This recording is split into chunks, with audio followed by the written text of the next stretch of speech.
Question number 680 और question है हमारा, when in response to a change in the price a more than proportionate change in the quantity supplied takes place, supply is considered to be। इन्होंने सवाल पूछा है, अगर price, देखिए इन्होंने सवाल पूछा कि when in response to a change in price a more than proportionate change in quantity supplied takes place, जितना प्राइस में चेंज आ रहा है उससे ज्यादा प्रोपोर्शनेटली सप्लाई में चेंजेस आ रहे हैं। मतलब मानिए, समझिएगा कि अगर 10% प्राइस चेंज हो रहा है तो 15% सप्लाई चेंज हो जा रहा है, तो इसमें supply is consider to be, ठीक है। तो इसमें सप्लाई को हम क्या कंसिडर करेंगे? We have 4 options. पहला ऑप्शन परफेक्टली इलास्टिक, दूसरा ऑप्शन रिलेटिवली इलास्टिक, तीसरा ऑप्शन रिलेटिवली इन इलास्टिक और चौथा ऑप्शन परफेक्टली इन इलास्टिक। इस क्वेश्चन का सही आंसर है ऑप्शन बी, रिलेटिवली इलास्टिक। ठीक है, ये रिलेटिवली ज्यादा इलास्टिक है। और किससे रिलेट कर रहे हैं? हम प्राइस से रिलेट कर रहे हैं। किसको रिलेट कर रहे हैं? क्वांटिटी सप्लाइड को रिलेट कर रहे हैं। तो रिलेटिवली ज्यादा इलास्टिक है। ठीक है, relatively elastic, option B is the correct answer for the given question. हमारा अगला क्वेश्चन, क्वेश्चन नंबर 682 और क्वेश्चन है हमारा, when the greater the elasticity of supply the change in the new equilibrium price will. इन्होंने कहा है कि जब इलास्टिसिटी ऑफ सप्लाई ग्रेटर है, ठीक है, the greater the elasticity of supply, जब इलास्टिसिटी ऑफ सप्लाई ग्रेटर है तो जो चेंज आएगा ना न्यू इक्विलिब्रियम प्राइस में, वो क्या होगा? We have 4 options. पहला ऑप्शन बी, हायर। दूसरा option, new equilibrium price will be higher than the previous price. तीसरा option, new equilibrium price will be lower. और चौथा option, new equilibrium price will be lower than the previous price. इस question का सही answer है when the greater the elasticity of supply the change in the new equilibrium price will be lower. Option C is the correct answer for the given question. अगर आपको किसी question में दिक्कत हो तो कमेंट कीजिएगा, मैं आपको समझाने की पूरी कोशिश करूंगा। वैसे बहुत सारे कैंडिडेट्स कमेंट करते हैं और आपने देखा भी होगा, पढ़ा भी होगा, मैंने आंसर भी किया है। तो अगर आपको किसी भी क्वेश्चन में दिक्कत हो तो आप कमेंट करके सवाल पूछ सकते हैं। इस क्वेश्चन का सही आंसर है बी, लोअर। अगला क्वेश्चन है हमारा क्वेश्चन नंबर 683 और क्वेश्चन है, supply of commodity means. Commodity के सप्लाई से क्या तात्पर्य है? ठीक है, क्या समझते हैं supply of commodity? We have 4 options. पहला option, stock available for consumption.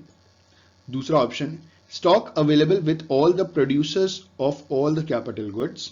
तीसरा option, stock available with a single producer. और चौथा ऑप्शन, नन ऑफ दीज।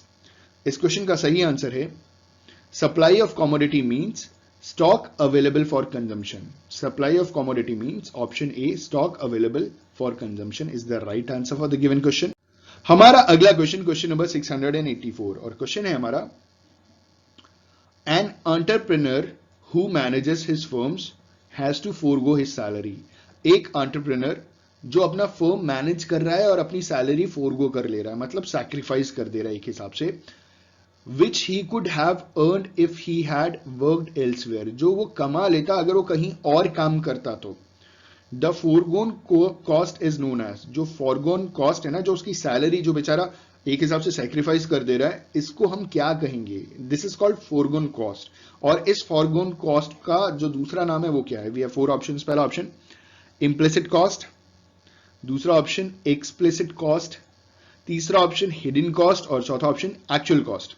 इस क्वेश्चन का सही आंसर है ऑप्शन ए, इंप्लिसिट कॉस्ट।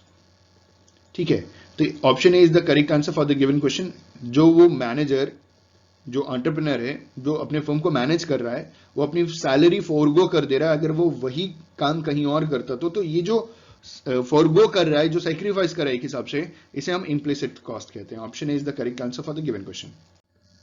हमारा अगला क्वेश्चन, क्वेश्चन नंबर 685 और क्वेश्चन है हमारा, dash are the value of foregone opportunities that do not involve in any physical cash payment.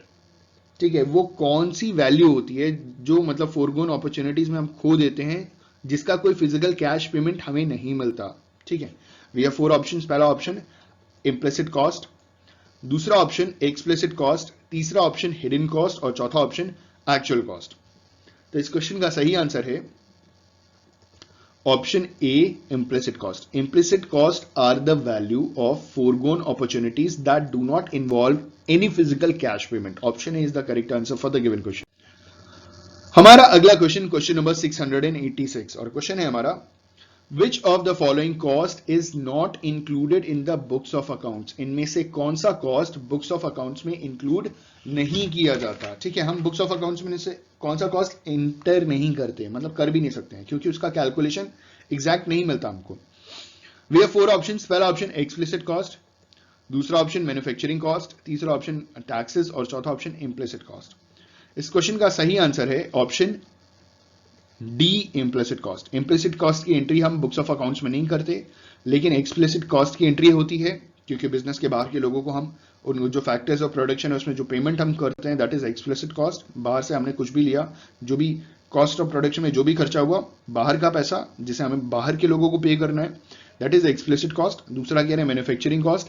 Manufacturing cost भी हमें बतानी पड़ती है, टैक्सेस भी बताना पड़ता है, लेकिन इम्प्लिसिट कॉस्ट हम कभी भी बुक्स ऑफ अकाउंट्स में शो नहीं करते। Option D is the correct answer for the given question.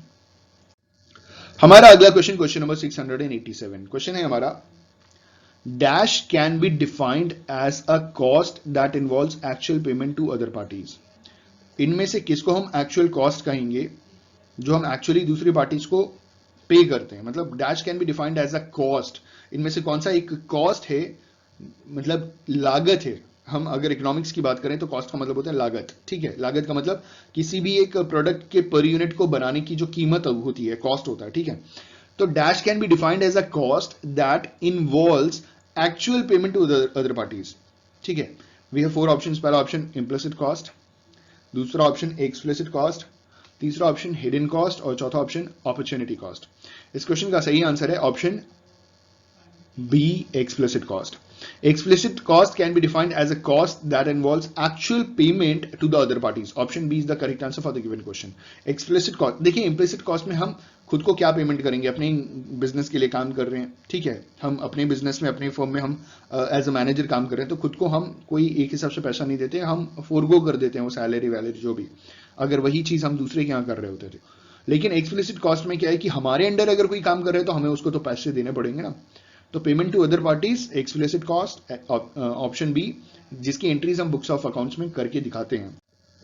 हमारा अगला क्वेश्चन, क्वेश्चन नंबर 688, और क्वेश्चन है हमारा, dash includes all payments paid to the factors of production and opportunity cost? इनमें से क्या इंक्लूड करता है, मतलब क्या इंक्लूड करता है, सारे के सारे जो भी हम फैक्टर्स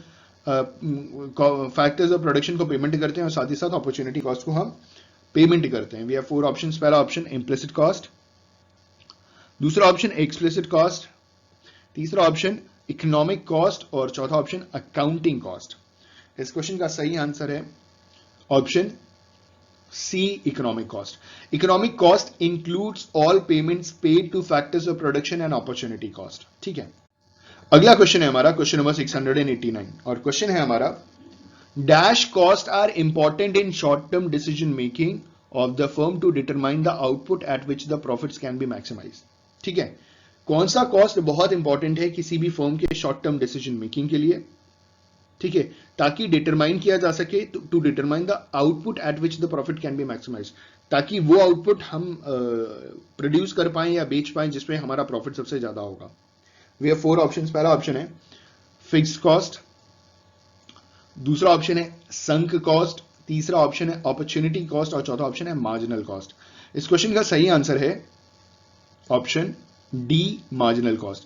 तो marginal cost are important in short term decision making of the firm to determine the output at which profits can be maximise. सही बात है, मार्जिनल कॉस्ट वो कॉस्ट होती है जिसके बेसिस के ऊपर हम अपने प्रॉफिट को, मतलब हम अपना आउटपुट डिसाइड कर सकते हैं कि इतने आउटपुट में हमारा मार्जिनल कॉस्ट हमें रिकवर हो जाएगा, उसके बाद हम किस प्राइस पे बेचें या कितना और यूनिट्स हम सेल करें ताकि हम अपना प्रॉफिट को मैक्सिमाइज कर सकते हैं। Option D is the correct answer for the given question. हमारा अगला क्वेश्चन, क्वेश्चन नंबर 690, और क्वेश्चन है हमारा, dash cost is the total additional cost that a firm has to incur as a result of implementing a major managerial decision. एक firm को वो कौन सा कॉस्ट इनकर करना बहुत जरूरी है in the total additional cost, जिससे एक मेजर मैनेजरियल डिसीजन को इंप्लीमेंट किया जा सके। ठीक है, इनमें से कौन सा कॉस्ट बहुत इंपॉर्टेंट कॉस्ट है किसी भी फर्म के लिए ताकि मेजर मैनेजरियल डिसीजंस लिया जा सके। ठीक है, और ये जो कॉस्ट है ना ये टोटल एडिशनल कॉस्ट के अंदर आता है। We have 4 options. पहला ऑप्शन है संक कॉस्ट, दूसरा ऑप्शन है इंक्रीमेंटल कॉस्ट, तीसरा जो ऑप्शन है हमारा वो है अपॉर्चुनिटी कॉस्ट, और चौथा है मार्जिनल कॉस्ट। इस क्वेश्चन का सही आंसर है ऑप्शन डी, मार्जिनल कॉस्ट। तो marginal cost is the total additional cost that a firm has to incur as a result of implementing a major managerial decisions. Option D is the correct answer for the given question. हमारा अगला question है हमारा question number 691, और question कह रहा है dash cost must be paid even if the firms level of output is zero. ऐसा कौन सा कॉस्ट है जो फर्म को पेमेंट करना बहुत जरूरी है, पेमेंट करता भी है फर्म, अगर फर्म का आउटपुट अगर जीरो है तो भी उसको पेमेंट करना पड़ेगा। ठीक है, वी हैव 4 ऑप्शंस। पहला option it's a variable cost, दूसरा ऑप्शन इट्स डायरेक्ट कॉस्ट, तीसरा option it's an incremental cost, और चौथा option it's a fixed cost. इस क्वेश्चन का सही आंसर है ऑप्शन डी, फिक्स्ड कॉस्ट। तो fixed cost must be paid even if the firms level of output is zero. Option D is the correct answer for the given question. हमारा अगला question number 692, question है हमारा cost functions cost functions are derived functions, they are derived from. जो cost function है वो एक derived function है, लेकिन ये डिराइव कहां से किया गया है? We have 4 options. पहला ऑप्शन डिमांड फंक्शंस, दूसरा ऑप्शन सप्लाई फंक्शंस, तीसरा ऑप्शन आइसोक्वांट फंक्शंस, और चौथा ऑप्शन प्रोडक्शन फंक्शन। इस क्वेश्चन का सही आंसर है cost functions are derived functions, they are derived from option D, production function. जो कॉस्ट फंक्शन है वो डिराइव किया गया है प्रोडक्शन फंक्शन से। Option D is the correct answer for the given question. हमारा अगला क्वेश्चन नंबर 693, और क्वेश्चन है हमारा a cost function determines the behaviour of cost with change in. जो कॉस्ट फंक्शन डिटरमाइन करता है ना कॉस्ट का जो बिहेवियर चेंज हो रहा है विद चेंज इन व्हाट। ठीक है, वी हैव 4 ऑप्शंस। पहला ऑप्शन आउटपुट, दूसरा ऑप्शन इनपुट, तीसरा ऑप्शन टेक्नोलॉजी, और चौथा ऑप्शन वेज।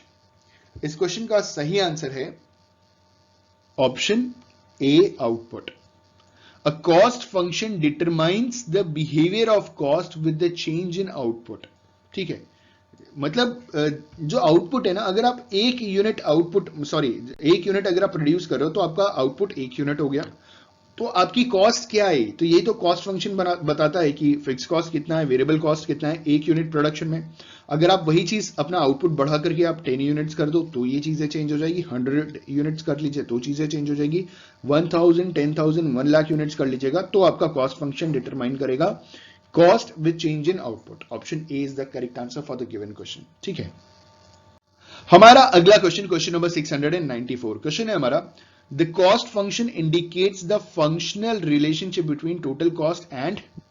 जो कॉस्ट फंक्शन है वो इंडिकेट करता है फंक्शनल रिलेशनशिप टोटल कॉस्ट के बीच में और किसके बीच में? ठीक है, वी हैव 4 ऑप्शंस। पहला ऑप्शन टोटल इनपुट, दूसरा ऑप्शन फिक्स्ड कॉस्ट, तीसरा ऑप्शन टोटल आउटपुट, और चौथा ऑप्शन वेरिएबल कॉस्ट। इस क्वेश्चन का सही आंसर है option C, total output. The cost function indicates the functional relationship between total cost and total output. Option C is the correct answer for the given question. हमारा अगला question है question number 695, question है हमारा if the firm's output level is below the short run capacity of the firm। ठीक है, अगर firm का जो आउटपुट लेवल है ना वो उसके शॉर्ट रन कैपेसिटी से बिलो है, बिलो मतलब कम है। शॉर्ट रन में अगर कोई फर्म काम कर रहा है तो शॉर्ट रन कैपेसिटी से भी अगर नीचे अगर कोई फर्म काम कर रहा है ना तो आगे कह रहे हैं it is dash it's plants and machinery. तो अपने प्लांट एंड मशीनरी को किस हिसाब से यूटिलाइज कर रहा है? We have 4 options. पहला ऑप्शन अंडर यूटिलाइजिंग, दूसरा ऑप्शन फुल्ली यूटिलाइजिंग, तीसरा ऑप्शन ओवर यूटिलाइजिंग, और चौथा ऑप्शन एक्सप्लॉइटिंग। तो देखिए अगर शॉर्ट रन से भी नीचे काम कर रहा है below the level of short run, इसका मतलब फुल्ली ओवर एक्सप्लॉइटिंग तो हो ही नहीं सकता। इस क्वेश्चन का सही आंसर है ऑप्शन ए, अंडर यूटिलाइजिंग। आप कम इस्तेमाल कर रहे हो क्योंकि आपका जो प्रोडक्शन का लेवल हो गया ना वो क्या है, वो शॉर्ट रन कैपेसिटी जो है ना फर्म की उससे भी नीचे हो गई। तो option A is the correct answer for the given question. हमारा अगला क्वेश्चन नंबर 696, क्वेश्चन है हमारा expansion of scale of operation forms a part of dash cost function. ठीक है, इन्होंने बोला है कि जो ऑपरेशन फॉर्म का है ना, मतलब अगर हम स्केल ऑफ ऑपरेशन को अगर एक्सपैंड कर दें तो it is a part of dash function. इनमें से किस कॉस्ट फंक्शन का वो पार्ट होता है? Expansion of scale of operation. ठीक, वी हैव 4 ऑप्शंस। पहला option long run cost function, दूसरा option short run cost function, तीसरा ऑप्शन है फिक्स्ड कॉस्ट फंक्शन, और चौथा है बोथ बी एंड सी। इस क्वेश्चन का सही आंसर है option A, that is long run. अब समझिएगा कि expansion of scale of operation forms a part of a long run cost function. Long run cost function का एक पार्ट है expansion of scale of operations. Option A is the correct answer for the given question. हमारा अगला question, question number 697, और question है हमारा dash studies the internal relationship between the firm's revenue, cost and operating profit at various levels of production. इनमें से क्या study करता है? ठीक है, इनमें से कौन सा एनालिसिस है, कौन सा फंक्शन है, कौन सा schedule studies the interrelationship between the firm's revenue?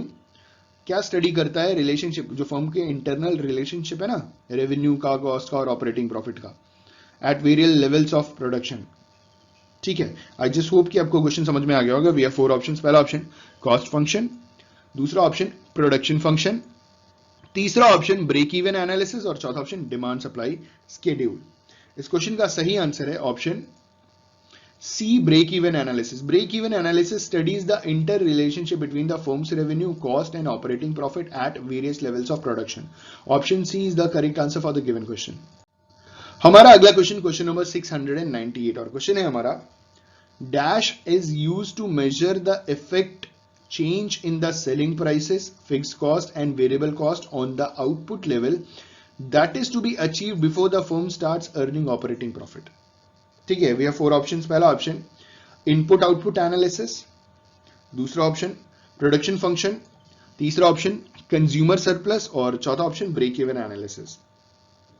इस क्वेश्चन का सही आंसर है option D, break even analysis. तो break even analysis is used, अब आप इसे ना आंसर में पुट करके देखिएगा और आपको आंसर समझ में आ जाएगा कि सही है कि गलत है।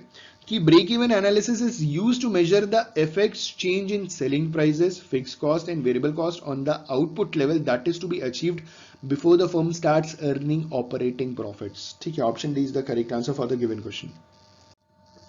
हमारा अगला क्वेश्चन, क्वेश्चन नंबर 699, क्वेश्चन है हमारा the point where the total cost equals to revenue is known as.